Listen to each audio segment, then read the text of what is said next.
प्रश्न आहे, मराठ्यांची सत्ता साधारणपणे किती वर्ष टिकून राहिली? आणि याचं योग्य उत्तर असणार आहे सुमारे 150 वर्ष. मित्र, महा-टी-ई-टी 2026 ही परीक्षा 28 जून रोजी होणार आहे आणि या परीक्षेमध्ये आपल्याला इतिहास विषयाअंतर्गत प्रश्न विचारले जाऊ शकतात. त्यासाठी हे महत्त्वाचे वन लाइनर्स आणि त्याची उत्तरं. पुढचा प्रश्न आहे, गावात उत्पादनाचे प्रमुख साधन कोणते होते? आणि याचं योग्य उत्तर असणार आहे शेती व शेतीवर आधारित उद्योग. गावात उत्पादनाचे प्रमुख साधन शेती व शेतीवर आधारित उद्योग हे होते. पुढचा प्रश्न आहे, गावाच्या संरक्षणाची जबाबदारी कोणाकडे असे? आणि याचं योग्य उत्तर आहे पाटलांकडे. गावाच्या संरक्षणाची जबाबदारी पाटलांकडे असायची. पुढचा प्रश्न आहे, गावाचा महसूल सांभाळण्याची जबाबदारी कोणाकडे असे? आणि याचं योग्य उत्तर आहे कुलकर्णी यांच्याकडे. गावाचा महसूल सांभाळण्याची जबाबदारी कुलकर्णी यांच्याकडे असे. पुढचा प्रश्न आहे, 12 बलुतेदार म्हणजे काय? आणि याचं योग्य उत्तर असणार आहे गावात लोहार, सुतार, कुंभार, सोनार इत्यादी जे गावकीची कामे करत त्यांना 12 बलुतेदार म्हणत. बघा, 12 बलुतेदार म्हणजे कोण? तर लोहार, सुतार, कुंभार, सोनार यासारखे जे गावकीची कामे करत असत त्यांना 12 बलुतेदार म्हणत. 12 बलुतेदारांची नावे तुम्ही कमेंट करून सांगायचं आहे. पुढचा प्रश्न आहे, बलुतेदारांना त्यांच्या कामाचा मोबदला कशा स्वरूपात मिळत असे? आणि याचं योग्य उत्तर असणार आहे वस्तूच्या स्वरूपामध्ये. बलुतेदारांना त्यांच्या कामाचा मोबदला हा वस्तूच्या स्वरूपात मिळत असे. पुढचा प्रश्न आहे, काळीत आणि पांढरीत काम करणारे लोक अनुक्रमे कोण? आता बघा, काळीत काम करणारे शेतकरी आणि पांढरीत काम करणारे पांढरपेशी. बघा, काळीत आणि पांढरीत काम करणारे लोक अनुक्रमे कोण? तर काळीत जे काम करायचे त्यांना शेतकरी म्हणायचं आणि पांढरीत काम करणारे पांढरपेशी. पुढचा प्रश्न आहे, त्या काळी कोणत्या कुटुंब पद्धतीवर भर होता? आता हे मराठ्यांच्या सत्तेमधलं सगळे प्रश्न आहेत. मराठ्यांची जी सत्ता होती त्यावेळेच्या काळातील हे प्रश्न आहेत. त्या काळी कोणत्या कुटुंब पद्धतीवर भर होता? तर एकत्र कुटुंब पद्धतीवर भर होता. पुढचा प्रश्न आहे, या काळामध्ये कोणत्या अनिष्ट सामाजिक प्रथा रूढ झाल्या? आणि याचं योग्य उत्तर आहे बालविवाह आणि बहुपत्नीत्व ची प्रथा. बघा, अनिष्ट सामाजिक प्रथा ह्या होत्या आणि त्यामध्ये बालविवाह आणि बहुपत्नीत्वाची जी प्रथा आहे ती रूढ झाली होती. पुढचा प्रश्न आहे, विधवा विवाहासंदर्भात कोणती माहिती मिळते? आणि याचं योग्य उत्तर आहे विधवांनी पुनर्विवाह केल्याची उदाहरणे या काळात आढळतात. बघा, विधवांनी पुनर्विवाह केल्याची जी उदाहरणे आहेत ती या काळामध्ये आढळतात. पुढचा प्रश्न आहे, अंतिम संस्काराच्या कोणत्या पद्धती अस्तित्वात होत्या? आणि याचं योग्य उत्तर आहे दहन, दफन आणि विसर्जन. बघा, अंतिम संस्काराच्या दहन, दफन आणि विसर्जन अशा पद्धती अस्तित्वात होत्या. लोकांचा कशावर गाढ विश्वास होता? आणि याचं योग्य उत्तर आहे मुहूर्त, स्वप्न आणि शकुन यांच्यावर. बघा, लोकांचा मुहूर्त, स्वप्न आणि शकुन याच्यावर गाढ विश्वास होता. पुढचा प्रश्न आहे, आरोग्य आणि उपचारासंदर्भात लोकांचा दृष्टिकोन कसा होता? आणि याचं योग्य उत्तर असणार आहे लोकांमध्ये शास्त्रीय दृष्टीचा अभाव होता आणि औषधोपचारापेक्षा नवसाला प्राधान्य दिले जात असे. बघा, मध्ययुगामध्ये आरोग्य आणि उपचारासंदर्भात लोकांचा जो दृष्टिकोन आहे तो शास्त्रीय दृष्टीचा अभाव होता आणि औषधोपचारापेक्षा नवसाला प्राधान्य दिलं जायचं. पुढचा प्रश्न आहे, बहुसंख्य लोक कोठे राहत असत? आणि याचं योग्य उत्तर आहे खेड्यांमध्ये. बहुसंख्य लोक हे खेड्यांमध्ये राहत असायचे. पुढचा प्रश्न आहे, गावातील व्यवहारासाठी कोणती पद्धत वापरली जाई? आणि याचं योग्य उत्तर आहे वस्तू विनिमय पद्धत. बघा, त्या काळामध्ये गावातील व्यवहारासाठी वस्तू विनिमय पद्धत म्हणजे वस्तूंची देवाणघेवाण केली जायची. पुढचा प्रश्न आहे, शेतकऱ्यांच्या रोजच्या जेवणात प्रामुख्याने कोणते पदार्थ असत? आणि याचं योग्य उत्तर आहे भाकरी, कांदा, चटणी आणि कोरड्यास. बघा, शेतकऱ्यांच्या रोजच्या जेवणामध्ये भाकरी, कांदा, चटणी आणि कोरड्यास हे पदार्थ असायचे. पुढचा प्रश्न आहे, पुरुषांचा पोशाख प्रामुख्याने कोणत्या वस्त्रांचा असे? आणि याचं योग्य उत्तर आहे धोतर, कुडते, अंगरखा आणि मुंडासे. बघा, पुरुषांचे जे पोशाख आहेत ते धोतर, कुडते, अंगरखा आणि मुंडासे असायचे. स्त्रियांच्या पोशाखात कोणत्या वस्त्रांचा समावेश असे आणि याचं योग्य उत्तर आहे लुगडी आणि चोळी.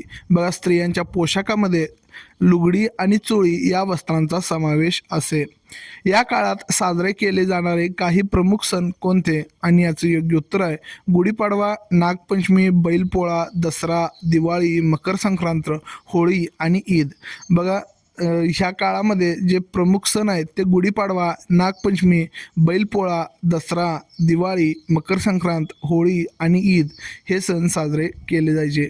पुढचा प्रश्न आहे पेशव्यांच्या काळात कोणता उत्सव मोठ्या प्रमाणात साजरा व्हायला लागला आणि याचं योग्य उत्तर असणार आहे गणेशोत्सव. बघा पेशव्यांच्या काळामध्ये गणेशोत्सव मोठ्या प्रमाणात साजरा करण्यात येऊ लागला. पुढच्या प्रश्नाकडे वळूयात. गणेश उत्सव कोणत्या काळात चालत असे आणि याचं योग्य उत्तर आहे प्रतिवर्षी भाद्रपद चतुर्थी ते अनंत चतुर्दशीपर्यंत. बघा गणेश उत्सव हा प्रतिवर्षी म्हणजे प्रत्येक वर्षी भाद्रपद चतुर्थी ते अनंत चतुर्दशीपर्यंत चालत असायचा. पुढचा प्रश्न आहे 3.5 मुहूर्तांपैकी एक कोणता सण मानला जाई आणि याचं योग्य उत्तर आहे दसरा. बघा 3.5 मुहूर्त पैकी एक जो सण आहे तो दसरा मानला जात असे. दसरा या सणाचे महत्त्व काय होते आणि याचं योग्य उत्तर असणार आहे या दिवशी लोक शुभ कार्याची सुरुवात करत आणि सीमा उल्लंघन करून एकमेकांना आपट्याची पाने म्हणजे सोनं म्हणून ते देत असत. दसरा या सणाचं जे महत्त्व आहे ते म्हणजे या दिवशी शुभ कार्याची सुरुवात केली जायची आणि सीमा उल्लंघन करून एकमेकांना आपट्याची पानं वाटली जायची सोने म्हणून. पुढचा प्रश्न आहे दसऱ्याच्या दिवशी कशाची पूजा केली जात असे आणि याचं योग्य उत्तर आहे शस्त्रास्त्रांची. बघा दसऱ्याच्या दिवशी शस्त्रास्त्रांची पूजा केली जात असे. दसऱ्यानंतर मराठे कोणत्या कामासाठी बाहेर पडत असत आणि याचे योग्य उत्तर आहे मोहिमेवर निघत असत. दसऱ्यानंतर मराठे मोहिमेवर बाहेर पडत असत. पुढचा प्रश्न आहे खेड्यापाड्यातील जत्रेच्या वेळी कोणते खेळ आयोजित केले जात आणि याचं योग्य उत्तर आहे कुस्त्यांचे फड भरत असत. खेड्यापाड्यांमध्ये जी जत्रा भरायची यावेळी कुस्त्यांचे फड आयोजित केले जायचे.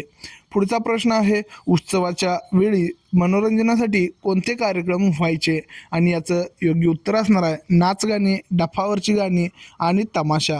बघा उत्सवाच्या वेळी मनोरंजनासाठी नाच गाणी, डफावरची गाणी आणि तमाशा होत असे. पुढचा प्रश्न आहे तमाशा हा काय प्रकार होता आणि याचं योग्य उत्तर आहे एक लोकप्रिय करमणूक प्रकार होता.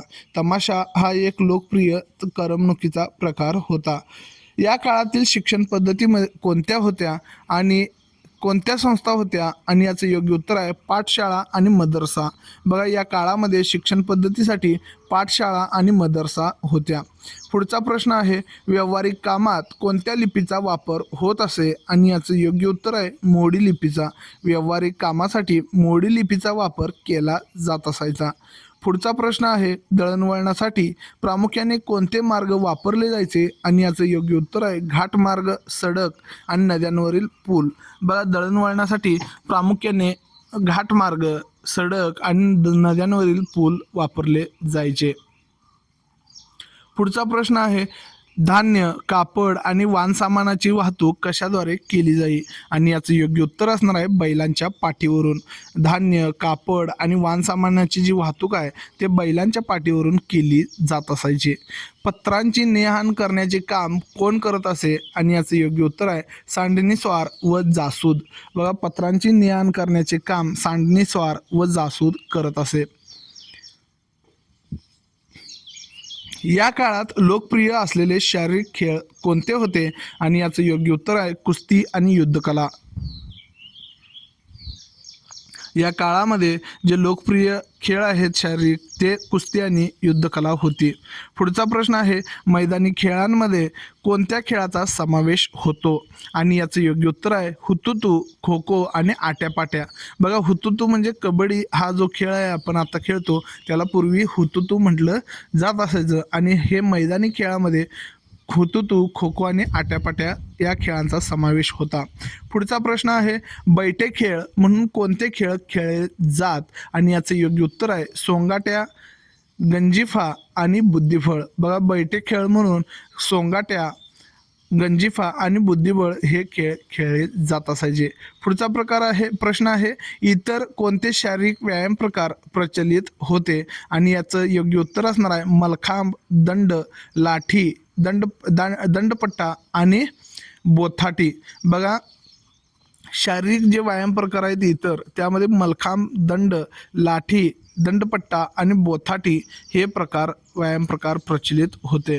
पुढचा प्रश्न आहे या काळात प्रामुख्याने कोणते दोन धर्म दिसून येतात आणि याचं योग्य उत्तर असणार आहे हिंदू व मुस्लिम. बघा हिंदू व मुस्लिम हे दोन धर्म या काळामध्ये दिसून येतात. पुढचा प्रश्न आहे छत्रपती शिवाजी महाराजांचे धार्मिक धोरण कसे होते आणि याचं योग्य उत्तर आहे उदारतेचे. छत्रपती शिवाजी महाराजांच्या काळात धार्मिक धोरण हे उदारतेचे होते.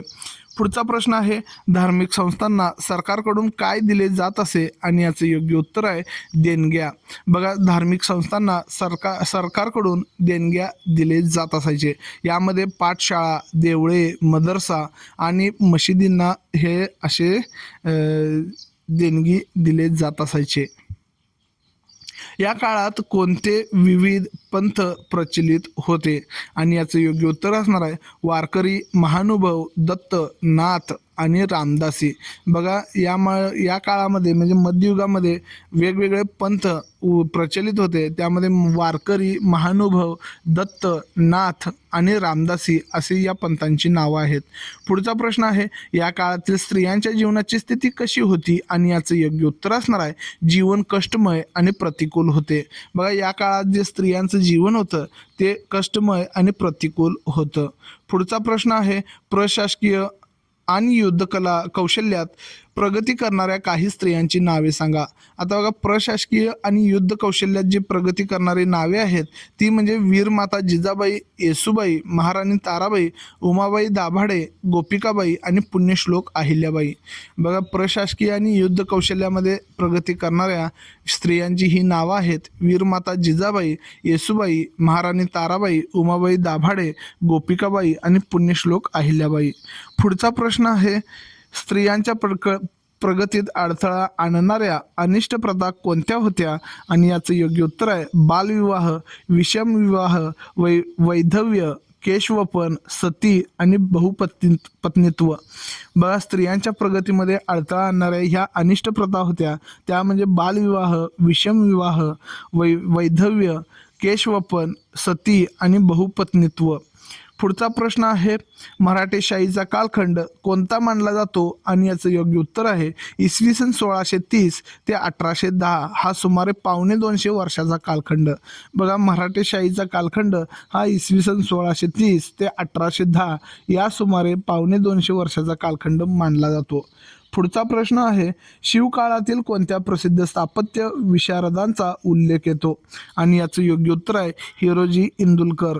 शिवकाळामध्ये जे प्रसिद्ध स्थापत्य विशारद होते त्यामध्ये हिरोजी इंदुलकर यांचा उल्लेख येतो. पुढचा प्रश्न आहे शिवकाळात पुण्यातील कोणत्या मंदिराचा जीर्णोद्धार करण्यात आला आणि याचं योग्य उत्तर असणार आहे कसबा गणपती मंदिर. शिवकाळामध्ये कसबा गणपती मंदिर या मंदिराचा जीर्णोद्धार करण्यात आला होता. पुढचा प्रश्न आहे मराठेशाहीतील गाव वसवण्याची पद्धत कशी होती आणि याचं योग्य उत्तर आहे शक्यतो काटकोनातील रस्ते, कडेला दगडी बांधकाम आणि नदीपात्रातील कडेला घाट अशी रचना असे. बघा मराठेशाहीतील गाव वसवण्याची जी पद्धत आहे त्यामध्ये शक्यतो काटकोनातील रस्ते होते, कडेला दगडी बांधकाम आणि नदीपात्राच्या कडेला घाट अशी रचना असायची. पुढचा प्रश्न आहे पुणे शहरात पिण्याच्या पाण्याची व्यवस्था कोणासारखी करण्यात आली होती आणि याचं योग्य उत्तर आहे अहमदनगर आणि विजापूरची सारखी.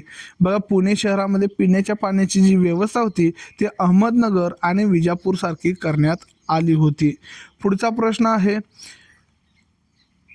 पुण्याजवळील हडपसर भागातील स्थापत्यदृष्ट्या महत्त्वाचा तलाव कोणता आणि याचं योग्य उत्तर असणार आहे दिवे घाटातील मस्तानी तलाव. पुण्याजवळील हडपसर भागातील जो स्थापत्यदृष्ट्या महत्त्वाचा तलाव आहे तो म्हणजे दिवे घाटातील मस्तानी तलाव होय.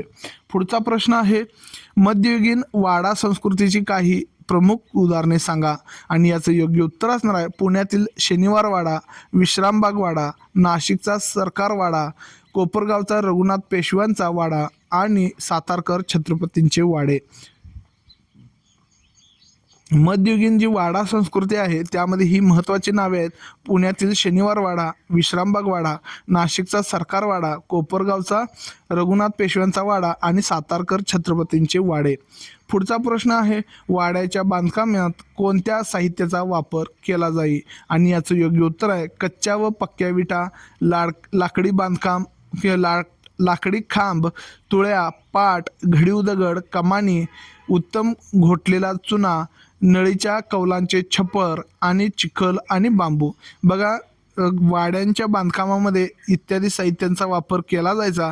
त्यामध्ये कच्च्या व पक्क्या विटा, लाकडी बांधकाम, लाकडी खांब, तुळ्या, पाट, घडीव दगड, कमानी, उत्तम घोटलेला चुना, नळीच्या कौलांचे छप्पर, चिखल आणि बांबू हे असायचे. पुढचा प्रश्न आहे, शिवकाळातील मंदिरे कोणत्या पद्धतीचे आहेत? आणि याचं योग्य उत्तर आहे यादवकालीन हेमाडपंथी पद्धतीचे. बघा, शिवकाळातील जी मंदिरं आहेत ती यादवकालीन हेमाडपंथी पद्धतीचे आहेत. छत्रपती शिवाजी महाराजांनी प्रतापगडावर आणि गोव्याला कोणती मंदिरे बांधली? आणि याचं योग्य उत्तर असणार आहे प्रतापगडावर भवानी देवीचे मंदिर आणि गोव्याला सप्तकोटेश्वराचं मंदिर. गोव्याला सप्तकोटेश्वराचं मंदिर आणि प्रतापगडावर भवानी देवीचं मंदिर छत्रपती शिवाजी महाराजांनी बांधलं होतं. पेशवे काळात नाशिक आणि त्र्यंबकेश्वर येथे कोणती मंदिरे उभारली गेली? आणि याचं योग्य उत्तर आहे नाशिकचे काळाराम मंदिर आणि त्र्यंबकेश्वरचं शिव मंदिर.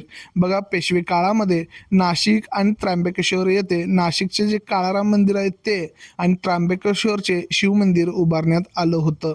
पुढचा प्रश्न आहे, कायदेव व टोके येथील शिवमंदिरे कोणत्या नद्यांच्या संगमावर आहेत? आणि याचं योग्य उत्तर आहे गोदावरी व प्रवरा. कायदेव व टोके येथील जे शिवमंदिरे आहेत ते गोदावरी आणि प्रवरा या नद्यांच्या संगमावर आहेत.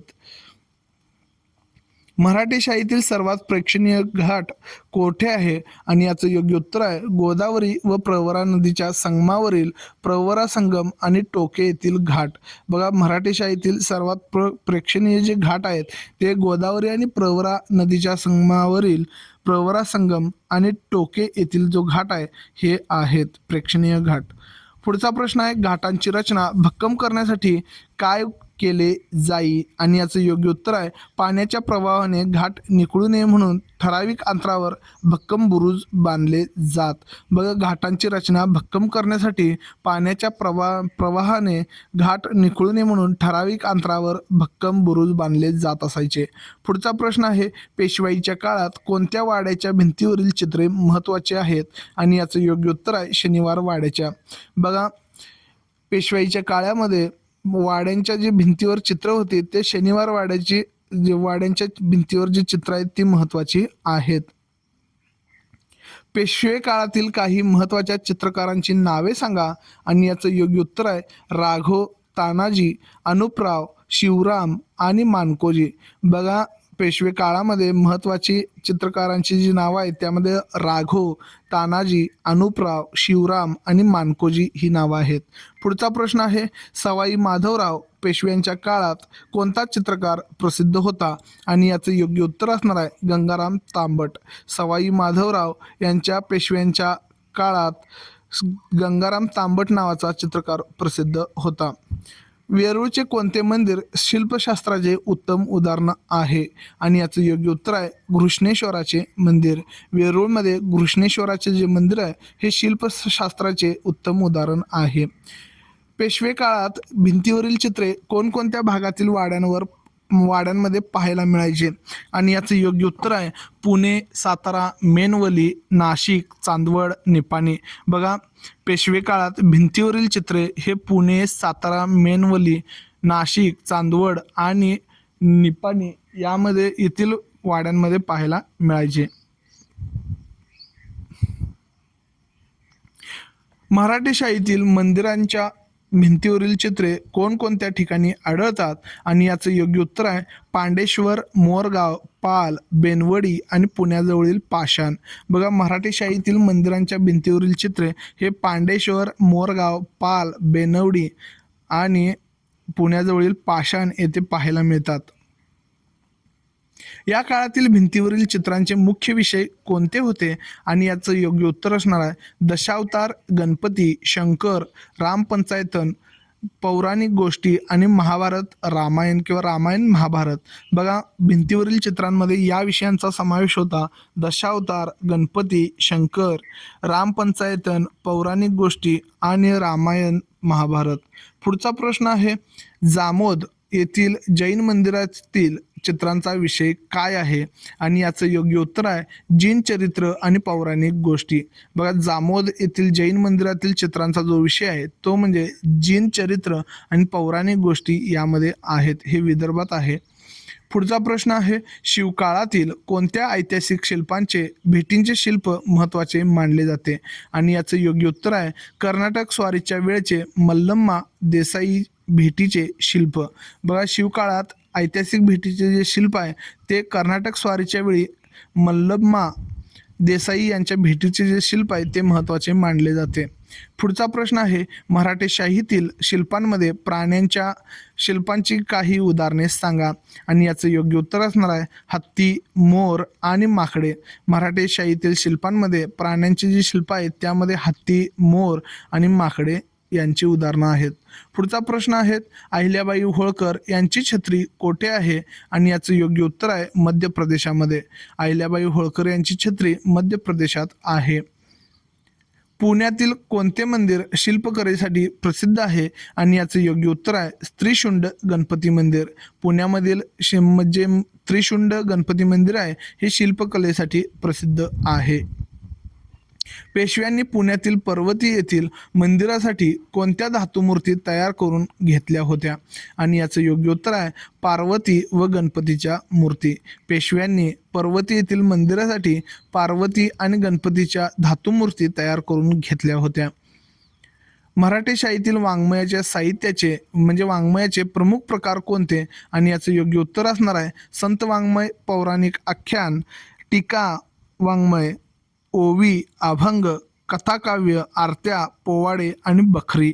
बघा मराठेशाहीतील जे वाङ्मय आहे त्यामध्ये हे प्रमुख प्रकार आहेत. त्यामध्ये संत वाङ्मय, पौराणिक आख्याने, टीका वाङ्मय, ओवी, अभंग, कथाकाव्य, आरत्या, पोवाडे आणि बखरी अशी नावं आहेत. पुढचा प्रश्न आहे दक्षिण भारतात मराठी नाटकांना 17व्या शतकाच्या अखेरीस कोठे प्रारंभ झाला आणि याचं योग्य उत्तर आहे तंजावर येथे. दक्षिण भारतामध्ये मराठी नाटकांचा 17व्या शतकाच्या अखेरीस प्रारंभ तंजावर येथे झाला होता.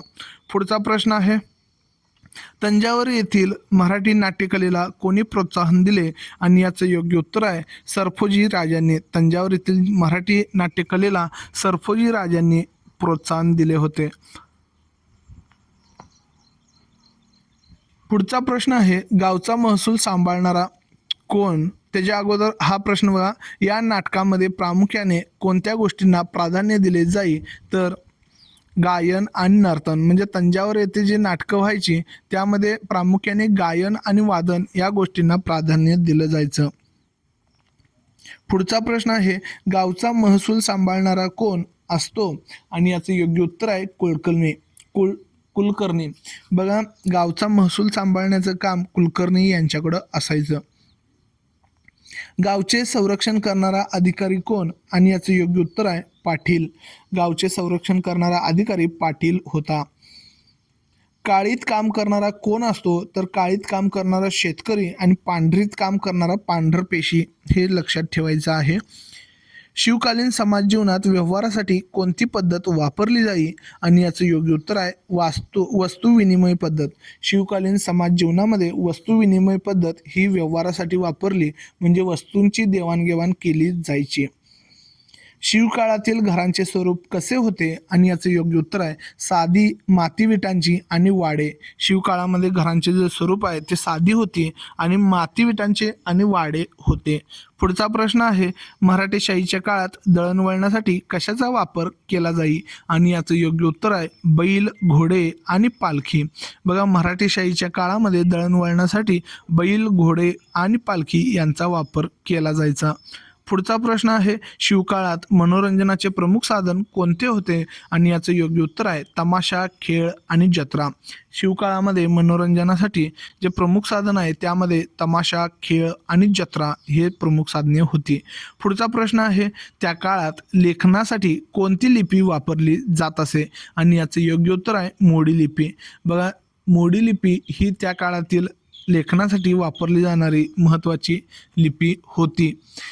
इथे आपले प्रश्न संपले आहेत. असेच व्हिडिओ पाहण्यासाठी आमच्या चॅनलला सबस्क्राईब करा. हा व्हिडिओ आपल्या TET देणाऱ्या मित्रांसोबत नक्की शेअर करा.